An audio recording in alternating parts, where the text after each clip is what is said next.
네, 안녕하세요. 예, 좀 아침 저녁으로 시원해졌네요. 예, 공부하기 딱 좋은 계절입니다. 이제 날이 이렇게 서늘해진다는 것은 이제 시험 볼 날이 얼마 안 남았죠, 그렇죠? 아침 저녁으로 시원해지다가 이제 낮에도 시원해질 때가 시험 보러 갈 때 이제 얼마 안 남았네요. 예. 아직도 70일 넘게 남았네. 지금부터 해도 붙겠다 시험. 지금부터 해도. 예. 하루에 한 문제씩만 더 맞히면은 70문제를 더 맞히면은 그건 저는 당연히 그는 뭐 수석입니다. 그렇죠? 하루에 한 문제 더 맞히기. 예. 오늘도 여러분들이 세 문제 내지 네 문제는 더 맞힐 걸로 저는 확신하고 있습니다. 오늘도. 예. 자, 우리 지금 여기 정비 사업 시행부터니까 우리 문제 지구는 237페이지부터죠. 예, 237페이지부터 해서 정비 사업의 시행 방법, 사업 시행자 이쪽 파트가 이제 우리가 공부하는 타켓입니다. 먼저 여기 문제를 먼저 좀 보시면은요. 문제. 거기 251페이지에 기출 문제가 나오죠. 251페이지 기출 문제 나오는데 이쪽 파트에서는 먼저 사업 시행 방식하고 사업 시행자가 무조건 한 문제가 나와요. 사업 시행자하고 사업 시행 방식이. 예. 그래서 여기 지금 사업 시행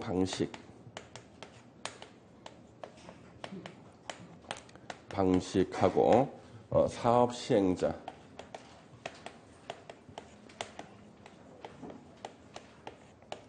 이게 원래 에어컨이 안 나오나요? 나오는 거예요? 전혀 안 나오는구나. 예. 자, 사업 시행 방식하고 요 사업 시행자가 나오는데 먼저 세 개의 사업이 있죠. 먼저 주거 환경 개선 사업, 주거 환경 개선 사업이 있고요. 그 다음에 재개발 사업이 있죠. 재개발 사업. 그리고 재건축 사업이 있습니다. 사업이 이렇게 있고요. 예. 그래서 주거환경 개선 사업, 재개발 사업, 재건축 사업 세 개 사업별로 사업 시행 방식하고 사업 시행자는 매년 하나씩이 꼭 출제가 되고 있어요. 그러면 이 주거환경 개선 사업에서는요, 이제 사업 시행 방식 어떻게 될 것인가? 주거환경 개선 사업은 사업 시행 방식이 네 가지예요. 첫 번째 일명 자력 방식이라는 게 있어요. 자력 방식. 선생님 자력 방식이 뭔가요? 물어보면은 또 이제 힘들게 설명을 해야 돼. 사업 시행자가 정비 기반 시설이나 공동 이용 시설을 새로이 설치하거나 확대하고 토지 등 소유자가 스스로 주택을 개량 등을 하는 사업을 말한다. 이게 일명 자력 방식. 자력 방식이 있고 두 번째가 수용 방식이 있어요. 수용 방식이 있습니다. 수용 방식. 이거 뭐 분출이 없네.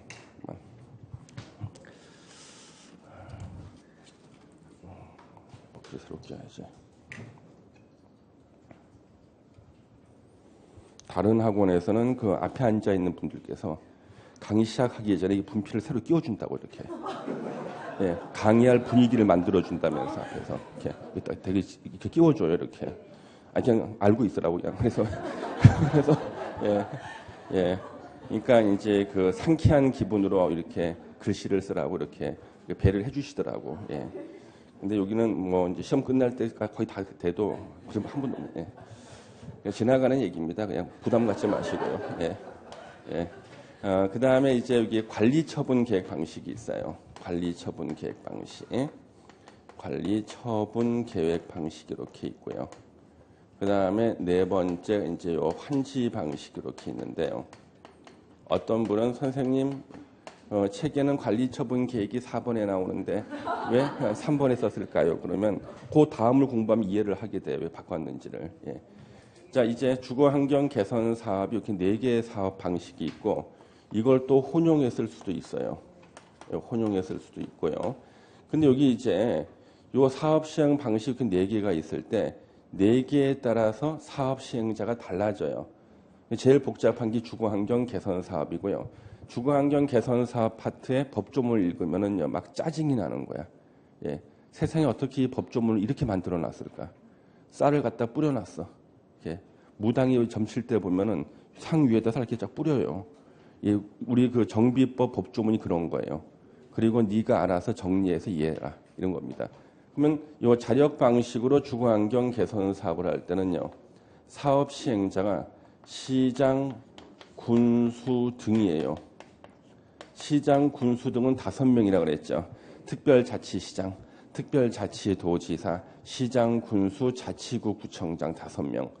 시장, 군수 등이나 한국토지주택공사 등, 주택공사 등, LH하고 지방공사.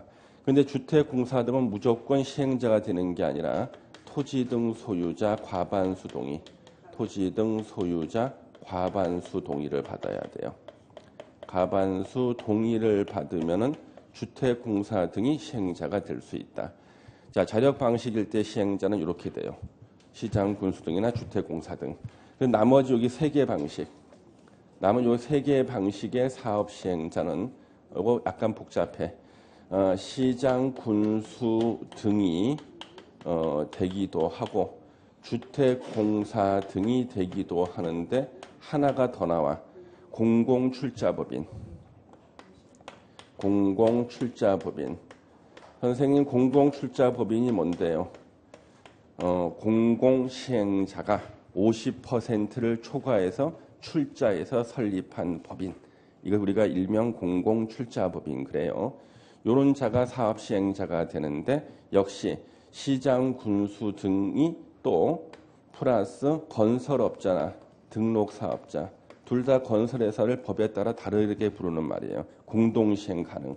역시 주택공사 등이나 공공출자법인도 건설회사나 등록사업자와 공동사업시행 가능. 공동시행 가능. 이게 이제 주거환경 개선 사업의 사업시행자예요. 그러면 결론은 뭐냐 하면 주거환경 개선 사업에서는 조합이 사업시행자가 될 수 없다. 이거예요. 그럼 선생님 토지 등 소유자는요? 절대 안 되지 당연히. 토지 등 소유자도 사업 시행자가 안 돼. 이것도요. 예. 그래서 주거환경 개선 사업에서는 조합이 죽었어요. 그래서 조합이 죽었다. 조합이 절대 사업 시행자가 안 돼요. 그러면 시험 문제를 받으면 꼭 틀리고 돌아와. 왜? 시험 문제에서는 주거환경 개선 사업을 시행하기 위해서 추진위원회를 구성할 때는 토지 등 소유자 3분의 2 이상의 동의가 필요하다. 어디서 3분의 2 이상 동의가 어디서 많이 들었는데 이거 혹시 과반수 동의가 아닐까? 맞아, 과반수였지. 틀렸다고 했는데 정답 맞췄어. 예? 왜? 조합이 안 나오니까 조합 설립 추진위원회도 안 나와요. 그래서 학생들이 항상 기억하는 거, 우리 주거환경 개선 사업에는 절대로 조합이 시행자가 될 수 없다. 무수히 시험 많이 나오는데 그렇게 내면 바로 맞히니까 조합 설립 추진위원회를 내는 거야. 조합이 없으니까 조합 설립 추진이 없죠. 근데 조합 설립 추진위원회는 법에서 약어로 그냥 추진위원회라고 불러. 앞에 조합자 안 써준다고요. 그래서 계속 추진위원회 하다 보니까 나중에는 뭘 추진하는지를 까먹어. 조합 설립을 추진하는 거야, 추진위원회가. 그래서 그냥 추진위원회를 구성하고자 할 때 주거환경 개선 사업에서는 토지 등 소유자 몇 분의 몇 이상의 동의가 필요하다 그러면 몇 분의 몇에 이제 이게 꽂혀가지고 엉뚱한 짓 하다가 틀리는 경우도 있고 이거 틀렸다 했는데 맞히는 사람도 있어, 정답을 또. 예. 그 다음에 토지 등 소유자도 물론 사업 시행자가 될 수가 없습니다. 그래서 주거환경 개선 사업 시행자는 이렇게 정리를 해야 돼. 이렇게 정리를 해보시고. 예. 그 다음에 우리 재개발 사업의 사업 시행자는요. 우리 재개발 사업은 조합이 사업 시행자가 될 수도 있고 토지 등 소유자가 사업 시행자가 될 수도 있습니다. 그래서 이 조합이 사업 시행자가 되는 경우도 있고 토지 등 소유자가 조합을 안 만들고 재개발 사업을 시행할 수도 있어요. 이때 토지 등 소유자가 사업 시행자가 되려면 토지 등 소유자가 20명 미만이어야 돼요. 20명 미만. 그러면 실제로 한번 가보면은요. 우리가 재개발 사업은 올해부터는 주택이나 상가, 공장을 짓는 걸 다 재개발 사업 그래요. 실제로. 그러면 재개발 사업에는 주택이나 상가, 공장을 짓는데 주택을 만약에 재개발 사업할 때 1,500명 정도의 토지 등 소유자가 있는 거예요. 예. 그런데 면적은 똑같은데 상가를 새로 짓는다고 가봤더니 20명이 안 돼. 토지 등 소유자가. 공장을 새로 짓는다 해서 가봤더니 또 20명이 안 돼. 왜 그런가 하면은요. 공장을 갖다가 새로 짓는데 면적은 만약에 거기에다가 주택을 짓는다면 1,500명 정도의 토지 등 소유자 있을 정도의 면적인데 공장은요. 몇 개의 법인이 공장을 다 갖고 있는 거예요. 그 넓은 면적에 공장이 여러 개인데 한 회사 법인이 공장을 한 절반 갖고 있고 이쪽에서 한 절반 갖고 이렇게 해가지고 토지 등 소유자가 실제로 보니까 몇 사람 안 되는 경우가 많더라는 거예요. 그래서 토지 등 소유자 20명 미만일 때는 조합을 만들지 않고 토지 등 소유자 자기네들이 스스로 재개발 사업할 수 있는데 실제로 가보면 거의 다 상가나 공장 지을 때야. 상가나 공장. 예전에 우리 서울역 옆에 그 남영동이라고 있습니다. 숙명여자대학교 근처에 남영동이 있는데 남영동에서요. 바로 지금의 재개발 사업, 예전에 도시환경 정비, 지금의 재개발 사업 하는데요. 토지 등 소유자가 3명이었어. 그 넓은 면적에 토지 등 소유자 3명이야. 3명 중에 1명이 한국전력인 거예요. 예. 그러니까 하나가 가지고 있는 게 엄청나게 큰 거죠. 셋이야, 셋. 셋이서 무슨 조합 만들겠어, 그렇죠? 그래서 아예 명문으로 20명 미만일 때는 조합을 만들지 않고 토지 등 소유 그냥 사업 시행자가 될 수가 있다. 그 다음에 이 조합이 또 능력 있는 자하고 공동 시행할 수 있다. 그래서 시장, 점찍고, 군수 등, 주택공사 등, 예. 그 다음에 점점점에서 건설업자 등록서 쭉 나와요. 이렇게 이거 다 외우다 보면 숨이 차. 예, 이렇게 좀 공동 시행할 수 있다. 토지 등 역시 마찬가지 시장, 군수 등이나 주택공사 등등 건설업자, 등록사업자하고 공동 시행할 수 있다. 자, 이제 재건축 사업이 나오는데, 자, 우리 재건축 사업 나오고요. 그러면 이때 재개발 사업은 우리 사업 시행자가 지금 조합이었잖아요, 그렇죠? 조합이고 사업 시행 방식은 뭐냐 그러면요, 요거는 지금 여기 나오는 관리 처분 계획 방식으로 하거나 아니면 환지 방식으로 할 수 있어요. 그러면 여기서 나오는 것이요. 관리처분 계획 방식은 건물까지 지어서 바꿔주면 관리처분 계획 방식. 땅으로만 바꿔주면 환지 방식이에요. 둘 다 가능하다. 근데 실제는 재개발 사업은 99.9% 다 관리처분 계획을 합니다. 건물까지 지어주거든요. 환지도 가능하고. 근데 우리 재건축 사업은 역시 사업 시행은 조합이 합니다. 물론 능력 있는 요 시장, 군수 등이나 주택공사 등등 하고 공동시행도 물론 가능하고요. 이때 재건축 사업할 때 가장 시험에 많이 나왔던 거 바로 관리처분 계획 방식으로만 가능하고 절대 환시 방식으로는 사업을 시행할 수 없다는 거예요. 이게 제일 많이 나왔죠. 예. 그래서 재건축 사업은 말 그대로 건물을 새로 짓는 게 목적인 사업이에요. 반드시 건물까지 지어줘야 돼요. 절대로 땅만 바꿔주고 건물은 네가 알아서 해줘라. 그거 안 돼. 그다음에 재건축 사업은 조합이 사업 시행자가 되는 거고요. 이때 이 재건축 사업에서 하나 추가해서 알아둘 것이 재건축 사업을 통해서는 오피스텔을 지을 수가 있어요. 오피스텔을 지을 수가 있다. 오피스텔. 그럼 이 오피스텔을 짓기 위해서는 용도 지역이 상업지역 4군데나 준주거지역이에요. 준주거지역에 가능하고 전체 사업하는 연면적 30% 이하면 30% 이하까지만 오피스텔을 지을 수가 있어요. 그럼 작년하고 바꿔진 게 작년에는 요 재개발 사업할 때도 오피스텔 지을 수 있었거든. 그게 딱 1년 있다 없어진 거예요. 세상에 1년간만 재개발 사업할 때 오피스텔 지을 수 있었다. 근데 올해는 없어졌기 때문에 이제 재건축 사업할 때만 오피스텔 지을 수 있다.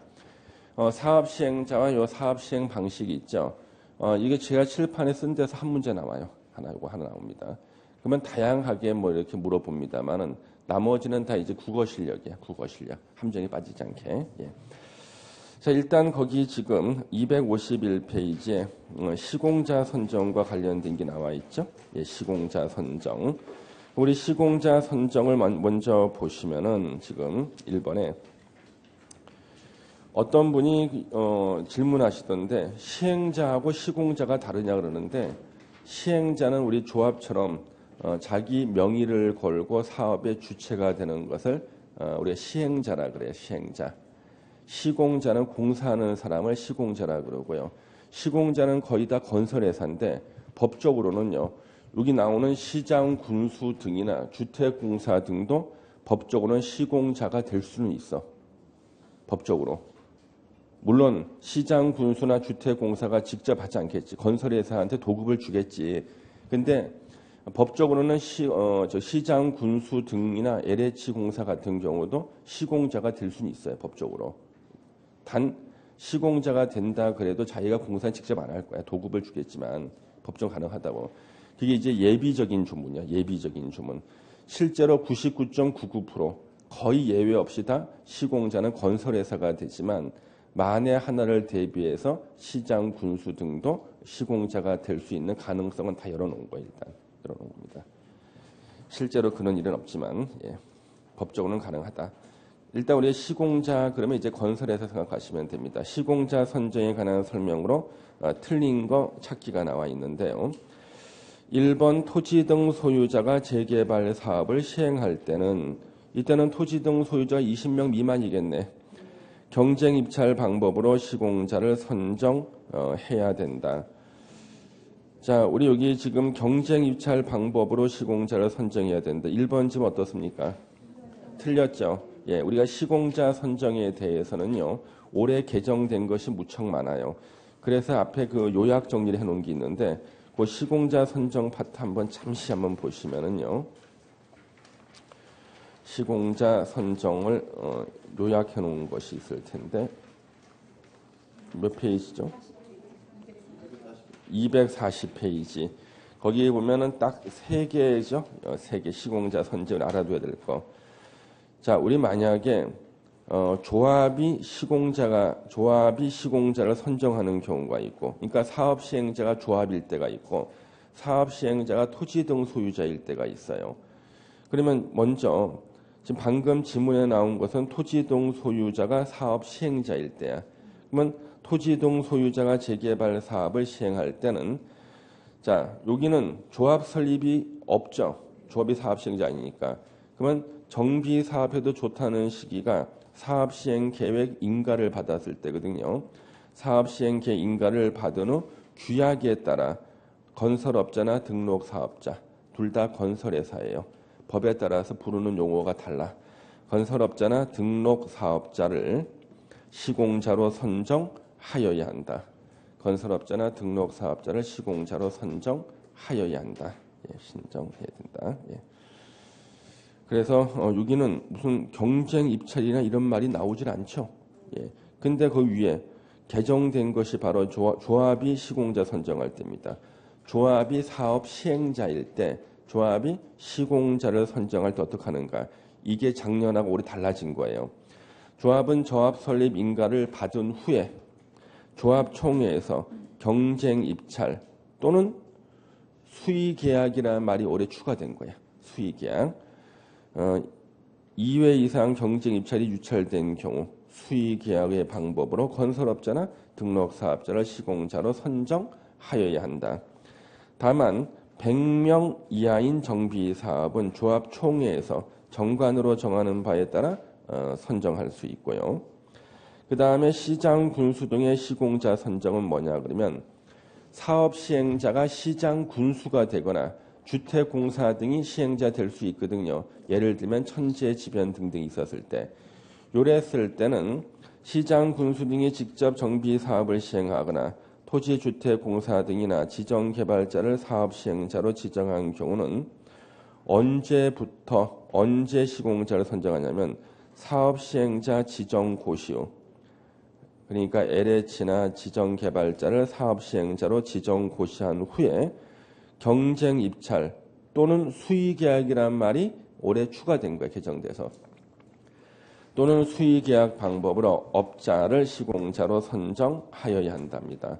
그래서 경쟁 입찰이나 수의계약이란 말이 안 나오는 게 토지 등 소유자가 이제 사업 시행자가 될 때, 그때 시공자 선정할 때는 경쟁 입찰이나 수의계약이란 말이 안 나오죠. 왜? 이거는 토지 등 소유자 20명 미만이야.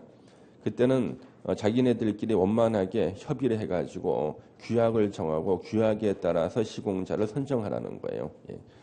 그 얘기입니다, 지금. 그러면 다시 우리 문제로 오셔가지고, 예. 다시 문제로 오셔서 보면은 지금, 그래서 1번에 토지 등 소유자가 재개발 사업 시행할 때는 사업 시행 계획 인가 후 규약으로 정하는 바에 따라서 업자를 시공자로 선정해야 되는 거니까 1번 지문이 틀린 거예요. 예. 2번은 시공자를 선정하거나 관리처분 계획 방식으로 시행하는 주거환경 개선 사업의 사업 시행자가 시공자를 선정할 때는 주민대표회 또는 토지 등 소유자 전체 회의는 대통령령으로 정하는 경쟁입찰 또는 수의계약 방법으로 시공자를 추천할 수 있다. 2번 지문이 올해 새로 생긴 거예요.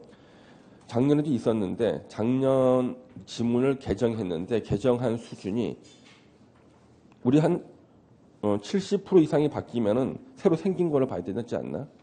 예. 주민대표회의가 추천하는 자를 시공자로 선정하여야 한다. 요 말만 그대로 있고 나머지 수식어는 다 바뀌었어요. 이거. 예. 그래서 주민대표회의가 그 시공자를 추천할 수 있고 추천한 시공자를 의무적으로 시공자로 선정해야 됩니다. 그래서 작년보다 추가되는 수식어가 한 70% 생겼다. 그러면 작년에는 주민대표회의가 시공자를 추천할 수 있고 주민대표회의가 추천하는 시공자로 선정해야 된다. 추천하는 시공자를 선정해야 된다는 똑같이 지금 남아 있어요. 수식어만 붙은 거예요, 계속. 그래서 2번은 한번 읽어주시고 2번에 대해서 어떻게 문제를 낼 것인가는 조금 기다려야 돼요. 우리 8월 말에 출제가 끝나니까. 8월 말에 이제 출제 끝나. 왜냐하면 항상 중개사 시험은 8월 말에 출제 끝나는 이유가 8월 말이면 이제 그 여름 방학이 끝나거든요. 9월 달부터 2학기가 시작돼요. 대학교는요. 2학기 시작되면 출제를 할 시간이 없어요. 교수님들이. 그래서 항상 방학 때 출제를 합니다. 방학 때요. 예. 그래서 방학 때 출제를 다 끝내서 문제 은행을 우리 공법은 400문제를 만들어요. 10분이야. 우리 공법은 출제위원이. 40문제씩 10분, 400문제죠. 민법 같이 아주 쉬운 법들은 출제위원이 5분이야. 민법은 5분이 출제 그냥. 그러니까 민법은 문제는 200문제밖에 안 돼요. 4, 5, 20, 200문제. 공법은 워낙 전문적으로 법이 나눠져 있기 때문에 공법은 출제하시는 분이 10분이에요. 문제 은행이 400문제라고. 그래서 8월 말 개학하기 전에 다 문제가 이제 수거가 돼서 그것을 갖다가 이제 법 조문 순서대로 쫙 한 문제당 한 장씩이야. A4 용지 하고 그 다음에 시험 보기 2주일 전에 이제 감금 상태로 들어가신 5분의 또 선정위원이 카드를 뽑는 거야. 400장 중에서 뽑은 다음에 그동안 개정된 것이 있는 걸 확인해 보고 개정된 것이 있으면은 그 문제를 수정을 가할 수가 있고요. 수정 가한 사람 자기 이름 써야 돼. 누가 수정했다고 다 써서 그리고 나서 작년에 합격하신 분들 중에서 알바생들이 있습니다. 올해 일주일간 감금하시는 분들 그분들이 문제를 풀어보고 난이도를 맞히죠. 그래서 지금 우리 공법 같은 경우는요. 전국에 공법 출제위원 들어가실 분이 한 15분 정도밖에 없어요. 아무리 찾아도 15분밖에 없어요. 그런데 일단 10분이잖아요. 그러면 15분 중에 항상 한 분 정도는 꼭 병원에 입원해 있고요. 예, 한 분 정도는.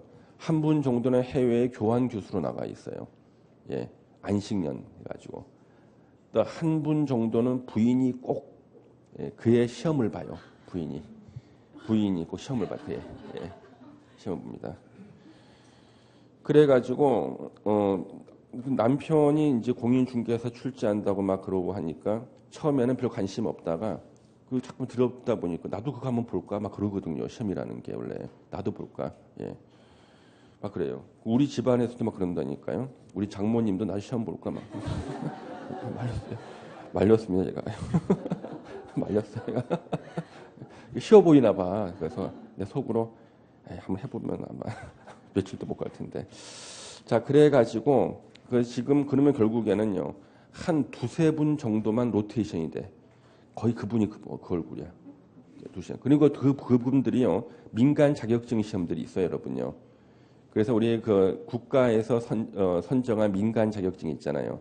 민간 자격증은 제가 제한 없이 출제를 할 수가 있거든요. 제가 출제하러 가면은 또 그분들 또 만나요. 항상 그 사람이 그 사람이야. 그러니까 부동산 관련 객관식 문제 출제하는 사람은 공인중개사 전체 다 합쳐, 전국 다 합쳐. 2년제 대학교 교수님까지 다 합치면 15명, 공법은. 예. 그래서 민간 자격증 시험을 출제하든 뭘 출제하든 항상 그 얼굴이 딱 정해져 있어. 예. 그래서 일사불란해. 문제 낼 때. 일사불란해요. 예. 그러면 제가 민간 자격증 시험 볼 때 저한테는요, 제가 좀 어리잖아요. 그래가지고 제일 까다로운 과목만 저보고 맡으라 그래요. 예. 예, 주택법. 개정이 하도 심해서, 예. 마치 힘든 거. 주택법이라든가.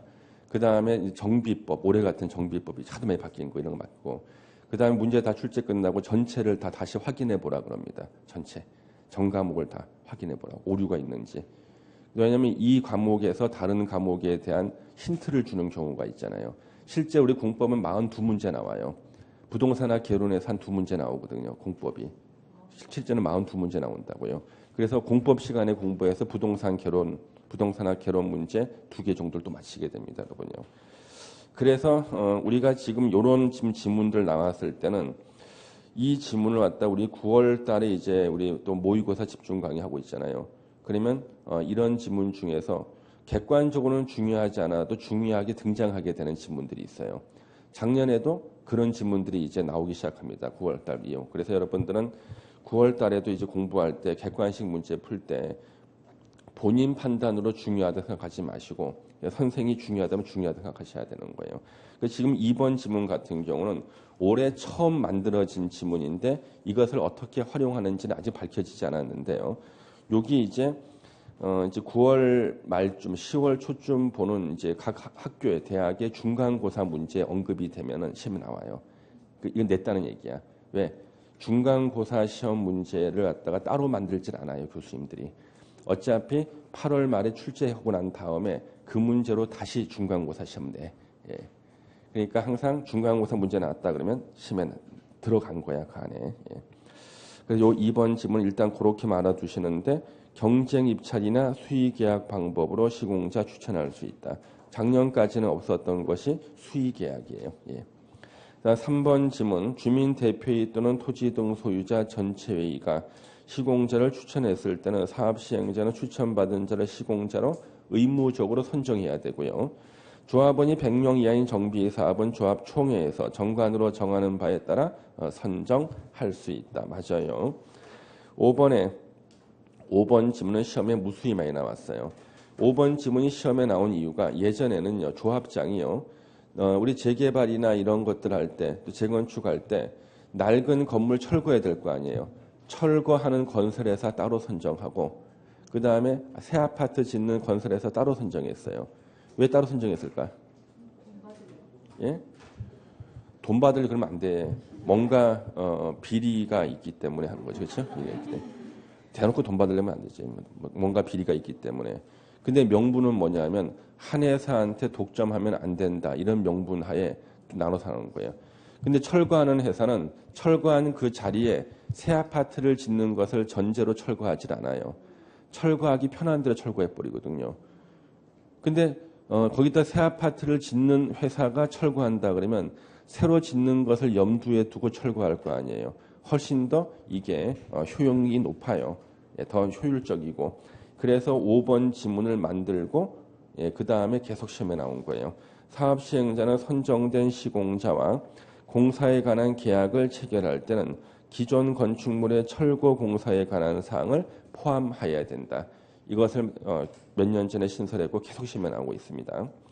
자, 2번부터 이제 조합 설립에 대한 건데요. 정비사업 조합은 무조건 시험에 나오고요. 기출 문제만 다 풀어도 빠져나갈 틈이 없어. 다 나왔기 때문에. 하도 많이 나왔기 때문에요. 예. 자, 2번 보시면 조합 설립에 관한 설명으로 옳은 거. 그래서 조합 설립 인가를 받은 경우에는 따로 등기를 하지 않아도 틀렸네. 인가 받고 30일 내에 주된 사무소 소재지에서 등기함으로써 성립한다. 설립 등기할 때 성립하는 거예요. 1번 틀렸고 2번이 겸직 금지입니다. 그렇죠? 예, 다른 조합에 임원을 겸할 수 없습니다. 있다 틀렸지? 겸직 금지. 재건축 사업은 조합이 사업 시행자가 돼요. 그래서 만약에 이 3번 지문을 맡고 싶다 그러면 재개발로 바꾸면 되지. 재개발은 조합 설립하지 않고 토지 동소에 직접 시행할 수도 있잖아요. 그렇죠? 예. 3번은 틀렸고 4번 재개발 사업을 시행하는 조합을 설립하고자 할 때는 추진위원회를 구성하여야 한다. 맞아. 4번이 맞긴 맞는데 26회 때 이 문제를 풀던 사람은 이건 너무 쉬운 게 정답으로 나왔어 지금. 왜? 추진위원회를 구성해서 조합 설립하는 것은 아주 기초적인 거거든. 이거 혹시 함정 있는 게 아닐까? 그러니까 4번 지문을 몇 번 읽어봤다니까 사람들이. 아니 너무나 쉬운 건데 이게 옳은 지문으로 나와 있거든. 그래서 오히려 틀린 사람이 있어. 혹시나 이 4번이 개정된 게 아닐까. 예전에 사법시험 한국사 시험 문제 한글은 누가 만들었는가 나온 적이 있어서 사람들이 다 세종대왕이긴 알지만 아마 이 문제를 냈다는 것은 최근에 새로운 학설이 하나 나오지 않았을까. 그래서 틀린 사람이 있어. 예, 이거야. 그래가지고 4번은 너무나 쉬운데 정답 만들었죠. 대개 우리 정답은 옳은 지문은 옳은 지문이 아주 의미가 있을 때, 틀린 지문은요 틀리게 만든 지문이 의미가 있는 것을 보통 정답으로 쓰는데 가끔 이렇게 어이없이 정답이 되는 경우가 있어요. 예, 너무나 그게 당연합니다. 4번. 그 다음에 5번 조합 임원이 결격 사유에 해당해서 퇴임한 경우 그 임원이 퇴임 전에 관여한 행위는 효력을 잃지 않는다. 지금 요 5번 지문이 시험에 무수히 많이 나오고 있는데 요거는 요 지문을 내시는 분들이 주로 5번에 많이 써요. 지문을 5번에. 예, 5번에. 요 같은 분이 내시는 문제인데 자, 다시 3번 이제 기출 문제 보시면은 자, 이 문제는요. 시험에 원래 내면 안 되는 문제죠. 틀리라고. 그래서 6개의 도시 및 주거환경 정비법 시험 문제 중에서 다 맞히면 재미가 없기 때문에 하나 정도는 틀리라고 내는데요. 틀리라고 낼 때 선정하는 문제가 이 문제예요. 조합의 정관을 변경하기 위해서 조합원 3분의 2 이상의 찬성이 필요한 사항이 아닌 것은 이걸 외워서 맞추기 힘들거든요. 그렇지만 26회 때는 이것을 제가 마지막에 예상 문제로 가르쳤었습니다. 예, 뭔가 느낌이 있거든. 예. 그래서 그때는 맞췄는데 우리 정답이 몇 번이죠? 1번이거든요. 그러면 1번 어떻게 외워서 맞추냐는 거야. 그래서 올해는 일단 제가 이것을 여러분들한테 현재 안 가르치고 있거든요. 요거는 9월 말쯤 돼서 분위기를 봐서 제가 가르칠 거예요. 그러면 그때 가서 필요하다 싶으면 제가 앞에 자만 따서라도 암기를 시킵니다. 예. 그러니까 이런 것들은 일단 제껴놓아라. 이거 외우려고 달려들지 말고 알았죠? 예. 필요한 것은 제가 나로 사인을 드릴 겁니다. 예. 그 다음에 4번 재개발 사업 조합에 관한 설명으로 옳은 것은 자, 재개발 사업 추진위원회가 조합을 설립하려면은 시장, 군수 등의 인가를 받아야 되죠. 그러니까 1번 틀렸지. 시도지사가 아니지. 조합원 수가 100인 이상인 조합원 대의원회를 두어야 한다. 100인 이상이고요.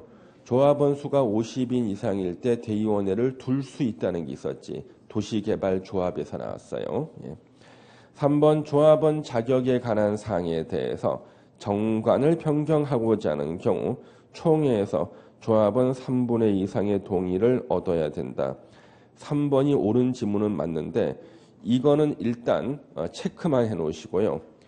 요걸 갖다가 암기를 하고 갈 것인가 말 것인가는 제가 결정을 할 거예요. 9월 말까지요. 예. 왜냐 그러면 지금 요쪽 조합 파트에서 가장 어려운 게 3번 문제하고 4번의 3번 지문이에요. 예, 조합원 3분의 2 이상의 동의를 받는 거 있죠. 바로 조합 정관 변경할 때 있죠. 요거에 대해서 지금 거기 3번에 보면 3번의 2번 지문에 조합원 자격에 관한 사항 나왔죠. 4번의 3번 지문도 조합원 자격에 관한 사항. 조합은 총회 조합은 3분의 2 이상의 동의를 얻어야 된다고 나오잖아요. 그래서 지금 요것을 외워야 될 것인가 말 것인가는 이거 제가 나중에 보고 결정할 거예요. 9월 말까지. 예. 그래서 그때 외워야 된다 그러면 이것을 제가 9월 달에 푸는 문제에다가 박스에 만들어서 넣어드릴 거예요. 예. 그리고 어떻게 공부해서 외워서 정답 맞히는지 그때 공부하고요. 지금은 함부로 범위를 넓히면 안 돼요. 근데 이런 문제 나왔을 때는 물론 정답을 갖다가 맞추면은 보너스 문제 이거는요. 이 문제 맞추면 결국 6개 다 맞히게 되는 거예요. 그래서 틀리더라도 당락에는 좌우하지 당락은 좌우하지 않습니다만은 플러스 알파가 되는 거죠. 일단 3번이 일단 옳은 걸로 정답이고 이 4번 문제는 실제로 틀린 사람은 거의 없어요. 나머지 4개의 지금 확실히 틀렸거든요. 조합의 이사는 대의원에서 해임될 수 있다. 자, 조합의 이사는 임원이에요. 그래서 조합 임원의 선임하고 해임은 총회만이 할 수가 있습니다. 원래 이거는 도시개발조합에서 우리 공부했죠. 도시개발조합의 대의원회는요.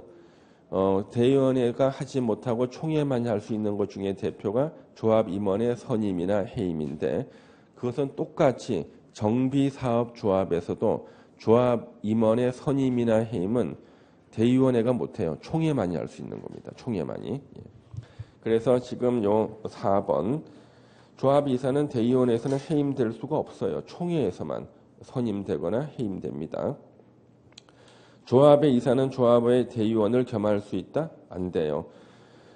대의원을 겸할 수 있는 사람은 조합장만, 대의원의 의장이 되는 조합장만 대의원을 겸할 수 있고 이사나 감사는 못합니다. 그래서 1, 2, 4, 5가 확실히 틀렸기 때문에 3번을 정답으로 찍을 수밖에 없었고 이때 25에는 3번을 공부하고 갔었어요. 그때는 당연히.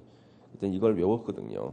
외워서 수업에 들었던 사람들 마지막에 수업 들으셨던 분들은 그냥 웃으면서 나왔네 하고 보너스에서 3번 찍고 그러면 8월 달까지만 공부했던 분들 같은 경우는 1, 2, 4, 5가 틀렸으니까 3번이 정답이겠구나. 역으로 찍으신 분. 이것도 저것도 아닌 분은 오는 거 찾기는 원래 지문이 긴 거니까 3번 찍으신 분에서 다양한 동기로 거의 다 이 문제를 맞추고 돌아와서 다양한 동기. 예, 일단 3번 다 찍었다니까. 예, 당연히 동기로. 5번의 조합 설립 등에 관한 설명으로 옳은 거. 몇 번이 옳은 건가 이거. 2번 보시면 조합 설립 인가가 취소될 때는요. 지체 없이 지자체 공보에 고시해야 된다. 극히 당연하고요. 나는 이걸 왜 정답했는지 옳은 지문으로. 우리가 보통 뭐 공보에 고시하라는 거 지문은 지금까지 틀린 지문이 없었어요. 공법에서요. 관보나 공보에 고시하라는 것은 그냥 당연히 거치는 절차이기 때문에 특별하지가 않아요. 2번이 일단 정답이고요. 1번은 아예 없는 걸 써놨어요. 조합 설립 인가를 받기 위해서 조합장의 인감증명서가 포함된 선임 동의서. 이런 거 없어요. 예. 아무 때나 인감증명서 내 가져오라는 거 하는 거 아니야. 예. 그래서 1번은 아예 없는 말을 써놨다. 3번 조합 임원이 선임 당시에 결격 사유가 있었음이 선임 이후에 판명되면 당연 퇴임하고 당연 퇴임은 퇴임 절차가 없다는 얘기예요. 퇴임 전에 관여한 행위는 효력을 잃지 않는다. 효력이 유지가 되는 거죠. 3번 또 나왔죠? 예. 4번 조합 설립 추진위원회 조합 설립을 위한 토지 등 소유자의 동의는 서면으로 합니다. 서면 동의. 구두로 하면 이건 말도 안 되지. 5번 관리처분 개소리 및 변경을 의결하는 총회의 경우에는 조합원 10% 이상이 직접 출석, 20% 이상이 직접 출석해야 돼요.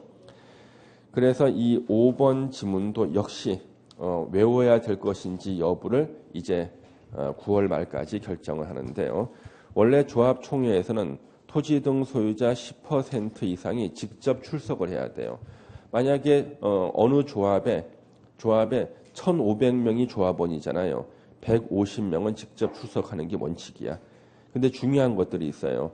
창립 총회라든가 사업 시행 계획 인가를 받거나 관리 처분 계획 인가 받는 것이 굉장히 중요하거든요. 이런 때는 20% 이상이 직접 출석하라는 주문이 있어요. 예. 그래서 물론 이 조문이 24회 때 나온 출제된 이유가 있어요. 이런 것들을 갖다가 제가 설명하면 이해는 더 도움이 되겠는데 잘못하면 명예훼손이 돼버려요. 명예훼손. 요즘에는 잘못 말하면 진짜 옳은 걸 얘기해도 명예훼손 된다면서요. 그렇지 않습니까? 명예훼손 되잖아. 옳은 걸 얘기해도. 그래서 이게 서울시의 모 재개발조합에서요. 재개발조합에서 이런 일이 있었어요. 예. 요거 있잖아요. 조합원들이 다 바쁘잖아요.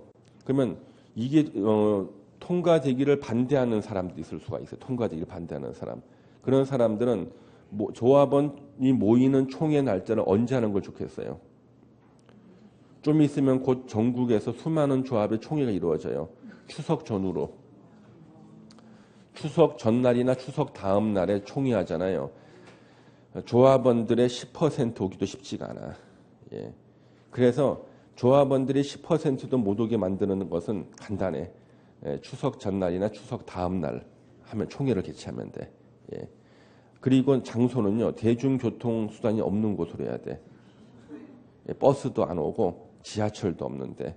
그리고 걸어서 많이 올라가야 돼. 언덕 위에 있는 개척교회로 해요. 개척교회. 예, 보통 그렇게 합니다. 그러면은 대폭 줄어들어요.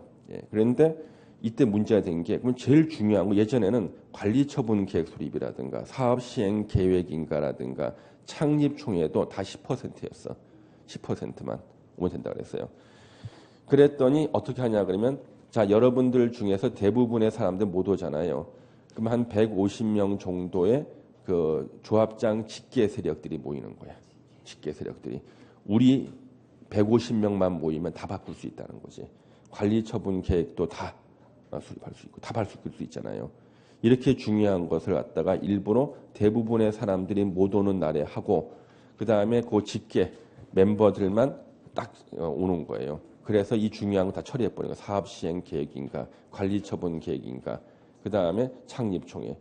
그러면 관리처분 계획 인가에서 뭘 바꾸냐 그러면 관리처분 계획에서 분양 대상에서 제외될 만한 사람들을 제외를 안 해. 자기들이야. 제외하지 않아. 예. 사업 시행 계획 내용 중에서 사업 시행에서 본인들한테 중요한 것들이 있어요. 누가 용역 회사의 용역을 담당할 것인가 다 정해버려. 창립 중에도 바꿔버리고요. 예.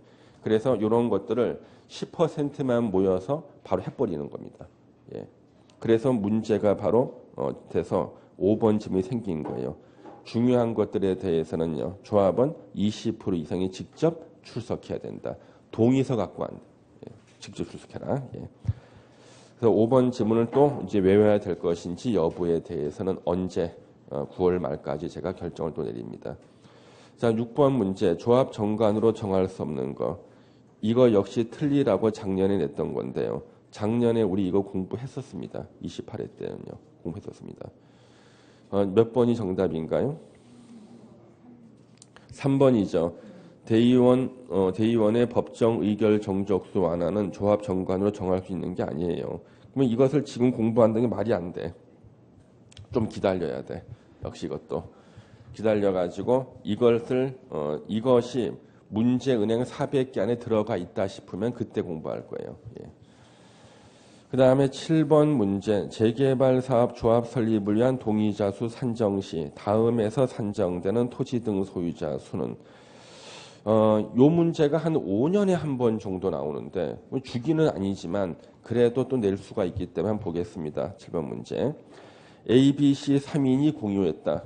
자, 여기 A, B, C 3인이 공유를 했죠. 그럼 우리는 공유하면 항상 공유자 중에 한 명을 대표합니다. A, B, C 3명을 대표하는 한 명을 토지 등 소유자라고 보고 요 토지에 하나의 주택을 단독 소유한 D가 있다. 그러면은 우리는 재개발 사업에서 토지 등 소유자는 토지 소유자 또는 건축물 소유자 또는 지상권자인데 건축물만 갖고 있어도 역시 한 명이 되는 거예요. 그래서 또 한 명, D 한 명이 되죠. D가 또 한 명으로 계산이 되고 3필지 나대지를 단독 소유한 이 한 사람이 몇 필지 토지를 가졌던 몇 개의 건축물을 가졌던 토지 등 소유자 수는 사람 기준이야. 예, 그래서 역시 이 한 명이다.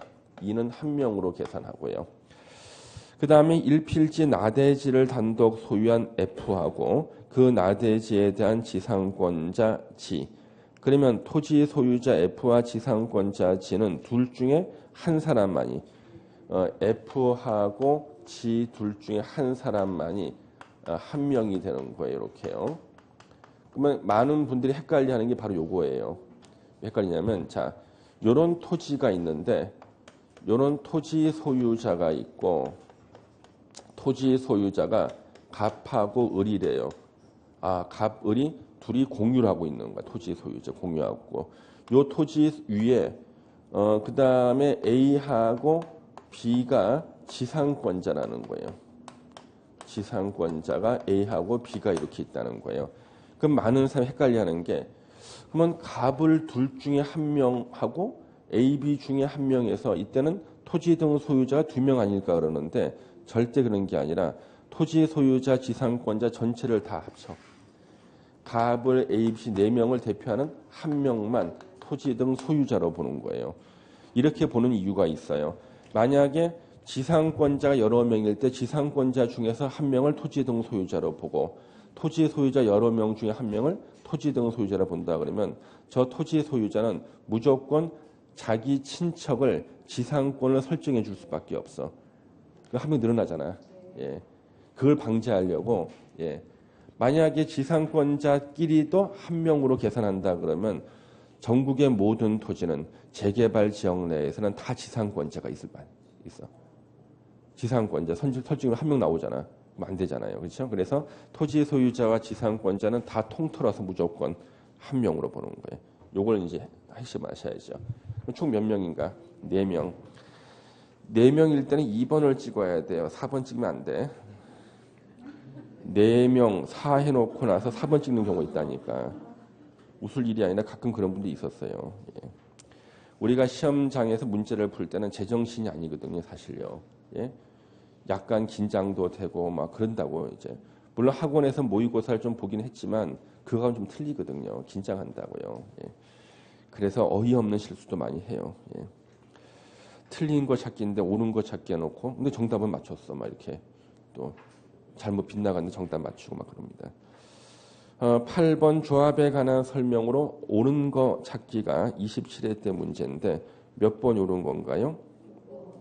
5번. 5번이 왜 옳은 것이냐 그러면 아까 대의원에는요. 임원을 선임하거나 해임하지 못하죠. 총회만이 하는 거잖아. 대의원에는 임기 중 거리된 조합장을 보궐 선임할 수 없다. 맞아. 왜?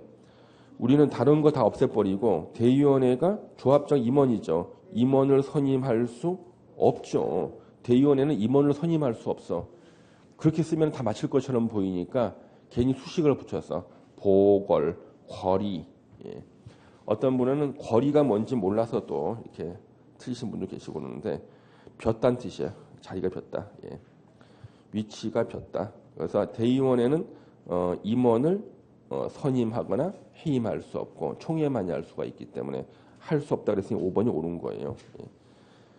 1번 토지 등 소유자가 재개발 사업을 시행하고자 할 때는 토지 등 소유자로 구성된 조합을 반드시 설립할 필요가 없어요. 토지 등 소유자 100명 이하인 조합에는 2명 이하의 이사를 둔다? 아니에요.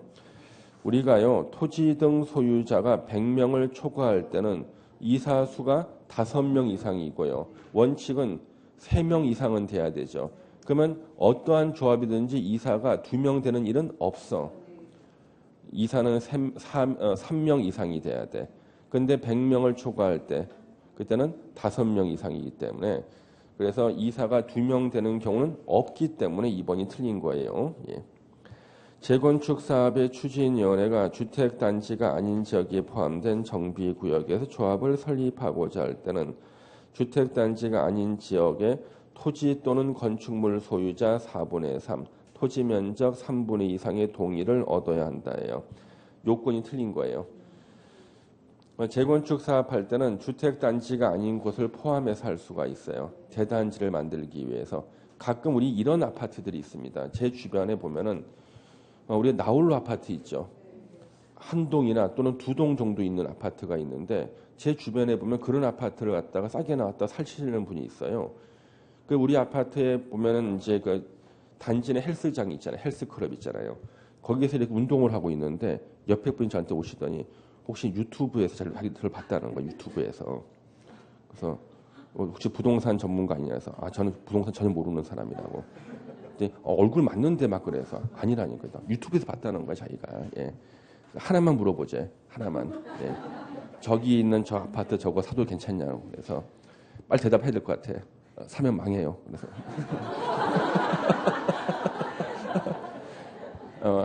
두 동 있는 아파트가 있거든요. 두 동 있는 아파트는요. 이게 낡아요. 그러면 사람 생각하기에 낡은 아파트는 이제 재건축하면 가격이 오를 것처럼 보이지만 낡은 아파트가 한 동이나 두 동 있을 때 재건축할 때가 제일 골치 아파요. 왜냐하면 높게 올려야 되는데 옆에 다른 건물 일조권이 다 걸려버려요. 일조권이. 예. 재건축 힘들어 버려요. 그때 유일한 방법이 옆에 다른 단독 주택들이 이렇게 있을 때는 꼬셔 가서 너네들도 우리 재건축에 가담해서 그러면 이제 몇 동을 더 지을 수가 있죠. 더 큰 단지 될 수 있잖아요. 그러면 일조권 문제도 해결이 되거든. 근데 옆에 보니까 다른 단독 주택들이 없고 옆에가 다 아파트야. 대단지 아파트 가운데 섬처럼 있는 나홀로 아파트들이 있죠. 그런 아파트는 재건축 힘들어요. 수익도 안 나와요. 근데 그런 것들을 갖다가 공인중개사가 추천하더라는 거지. 예. 왜? 그 소유자가 이제 수수료를 많이 준다. 성공 보수금을 준다 그러기 때문에. 그래서 중개 수수료에 따블로 주겠다 그랬더니 이제 한 거지. 예. 그래서 사면 망해요. 그랬습니다. 예. 근데 샀어요. 샀어. 예. 샀어요. 예. 가격을 더 다운시킨 거야. 파는 사람이. 예. 그래서 산 거예요. 예. 그래서 내가 빨리 팔고 나오라 그랬습니다. 빨리 팔고 나오세요. 거기 지금 그 3번 지문이 바로 주택단지가 아닌 지역이 포함될 때 거기에 동의요건, 주택단지가 아닌 지역에 사람들한테 동의를 받을 때 토지 또는 건축물 소유자 4분의 3 그리고 토지 면적 3분의 2 이상의 동의를 받아야 됩니다. 그래야지만 재건축 조합 설립할 수 있고 3번에 10은 나온 적도 있었어요. 이거 외에도 분양 신청을 하지 아니한 자에 대한 손실 보상액을 제외하고 정비 사업비가 10% 이상 늘어날 때는 조합은 3분의 2 이상의 동의를 받아야 한다. 그래서 4번 지문이 현재 틀렸어요. 분양 신청을 하지 아니한 자에 대한 손실 보상액을 제외. 그 다음에 물가 상승분도 제외하고 10% 이상이 늘어날 때 정비 사업비 10%는요 엄청나요. 한강변 주변에 재개발할 때 1,500세 되면 사업비가 1조 원이에요 거의. 1조 원의 10%는요 1,000억이야. 엄청나죠. 3분의 2 이상의 동의를 받아야 된다. 4번 지문도 이제 다시 외워야 되는가 말 것인가는 제가 역시 9월 말까지 결정하겠다. 예. 그렇게 보시고요. 그 다음에 뒤에 이제 9번 문제 나오죠. 예, 9번 문제가 이제 조합 설립 추진위원회에 대한 건데요. 자, 틀린 것은 몇 번인가요? 3번 추진위원회는 업자를 선정할 수 있다. 엄청 쉬운 문제예요. 공부를 못해도 추진위원회가 딱 하나 할 수 있는 거 업자 선정 이건 알 수 있죠. 그래서 3번이 틀렸고 1번 조합을 설립할 때는 먼저 추진위원회를 구성합니다. 그래서 토지 등 소유자 과반수 동의를 받아야 되고 시장 군수한테 추진위원회를 갖다가 구성할 때 승인을 받아야 되고 그다음 추진위원 행한 업무와 관련된 권리 의무는 조합이 포괄 승계 시험에 나왔었죠. 예. 토지 등 소유자 경비를 납부해야 되고 자 10번 문제가 나오는데요. 조합 설립 추진위원회가 수행할 수 있는 업무가 아닌 것은 자 이거는 우리가 올해 정도는 지문에 나올 수도 있고 그런데 이 문제가 시험 나왔을 때는요. 법에 있는 것은 거의 안 틀려요. 대통령령에 나오는 것들 가지고 정답을 항상 만들거든요. 그러면 요거 우리 잠시 우리 기본서 한번 펴서 확인을 한번 해보겠습니다. 기본서에 나오니까. 기본서 몇 페이지에 나오는지를 좀 보겠습니다.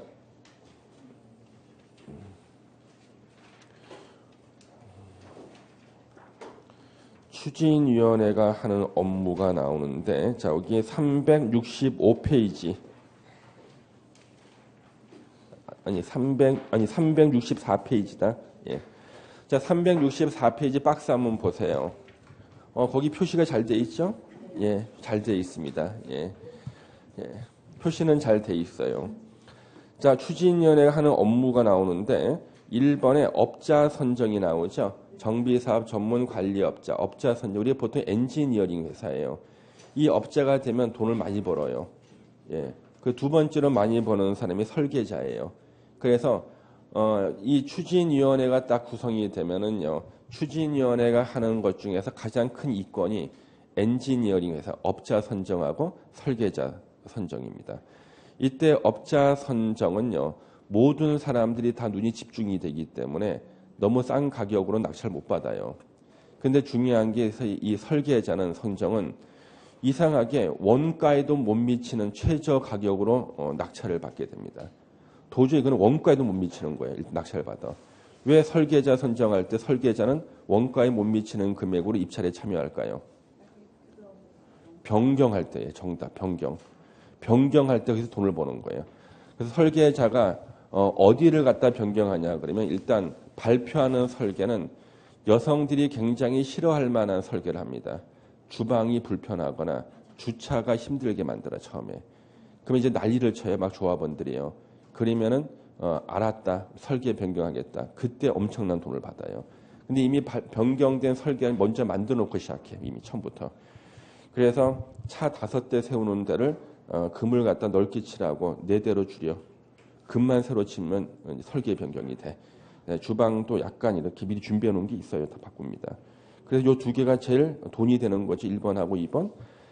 그 다음에 추진위원회는 뭘 추진하는 거예요? 조합 설립을 추진하기 때문에 추진위원회가 제일 원래 역점을 줘야 되는 게 조합 설립 인가를 받기 위한 준비 업무예요. 원래는. 그 다음에 3번에 정비사업 시행계획서 작성은 원래 조합이 하는 건데 앞에 계략적인 게 붙으면 추진위원회가 해요. 정비사업 시행계획서 작성은 조합이 당연히 하지. 그렇지만 계략적인 게 붙으면 추진위원. 그래서 1번부터 4번을 틀리는 사람이 없어요. 이거는 다 알아.